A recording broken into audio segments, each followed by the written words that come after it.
ભરૂચ તાલુકાના નવા તવરા ગામે ગ્રામ પંચાયતની ચૂંટણી વિના સમરસથી સરપંચ સહિત 8 વોર્ડ સભ્યોની પસંદગી કરવામાં આવી છે। ખાસ વાત એ છે કે પંચાયતનું સમગ્ર નેતૃત્વ મહિલાઓના હાથે સોંપવામાં આવ્યું છે, જે ગ્રામ વિકાસ માટેની મહત્વપૂર્ણ પહેલરૂપ બની છે।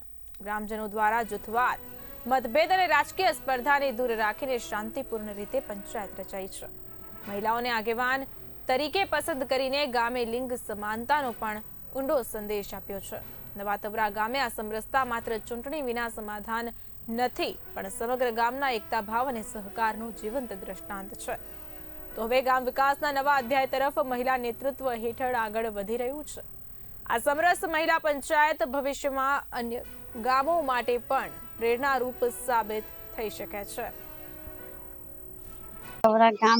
ગામના 1554 મતદારોએ અમારી અને અમારા વોર્ડના તમામ સભ્યો પર અમારી પર સંપૂર્ણ વિશ્વાસ રાખી એમને બિનહરીફ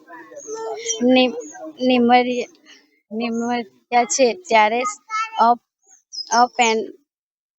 મેપ પર ગામ લોકોને વિશ્વાસ આપ્યો છે કે આવનાર દિવસોમાં અમે નવા તવરા ગામના વિકાસ કરીશું। બાકી રહેલા કામ પણ સંપૂર્ણ પૂરા કરીશું।